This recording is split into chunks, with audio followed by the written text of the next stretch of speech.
Λοιπόν, ας ξεκινήσουμε με την ξενάγηση στο χώρο του ΤΕΙ.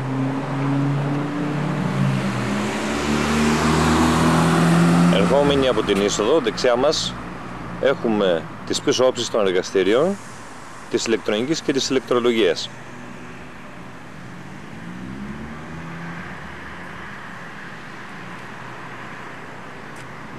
Εδώ βλέπουμε ένα κτίριο που κατασκευάζεται τώρα, μελλοντικό κηλικείο. Και εδώ βλέπουμε το χώρο της βιβλιοθήκης, από όπου εκεί μπορούμε να πάρουμε και σημειώσεις, αλλά μοιράζονται και τα συγγράμματα της σχολής. Για να προχωρήσουμε. Εδώ είναι η στάση του λεωφορείου, του αστικού κτέλ, που μπορεί να μας αναβάσει επάνω στο κέντρο της Λαμίας. Και στο βάθος είναι τα κτίρια της ΕΙΠ. Για να προχωρήσουμε λίγο ακόμα. Ωραία. Εδώ μπροστά μας είναι το κηλικείο, όπου μπορούμε να πίνουμε τις φραπεδιές μας.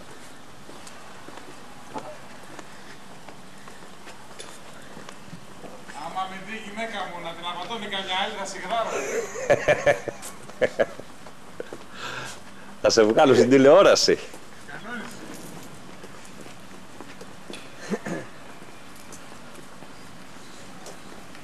Μετά το χώρο του κηλικείου προχωράμε προς τα κτίρια της ΤΕΦ.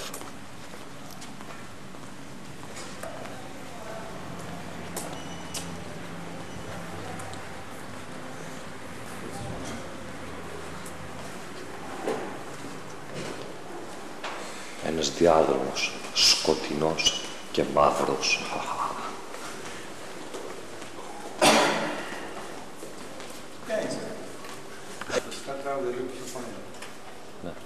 Ερχόμενοι στη γωνία, πρώτα έχουμε στα αριστερά το εργαστήριο 9α, μετά ακολουθεί το εργαστήριο 9β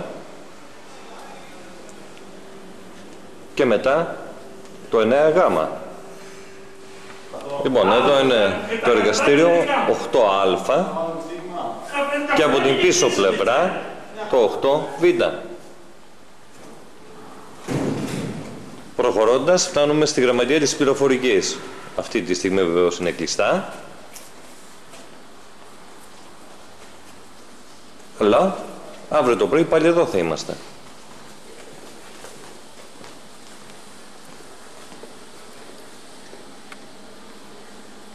Η άλλη είσοδος του κτηρίου, καθώς και το φυλάκιο.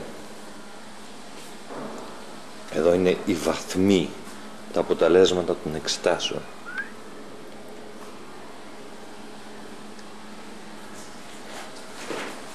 Λοιπόν, προχωρώντας, έχουμε την γραμματεία του τμήματος ηλεκτρονικής. Για τους φίλους μας, τους ηλεκτρονικάριους. Και η γραμματεία του τμήματος ηλεκτρολογίας. Για τους ηλεκτρολόγους, που μας αλλάζουν τα φώτα. Και η άλλη έξοδος προς τον κύριο δρόμο που υπάρχει έξω από το ΤΕΙ. Ερχόμενοι τώρα από την είσοδο που είναι δίπλα στο φυλάκιο, υπάρχει αυτός ο πίνακας που μας καθοδηγεί για το που ακριβώς θέλουμε να πάμε.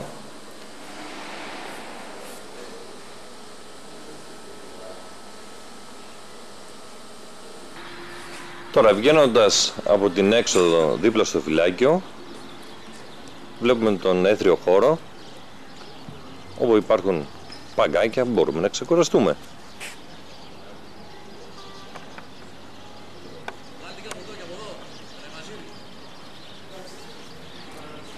Λοιπόν, ήδη κάποια παιδιά έχουν ξεκινήσει τα εργαστήριά τους στα απογευματοβραδινά τμήματα.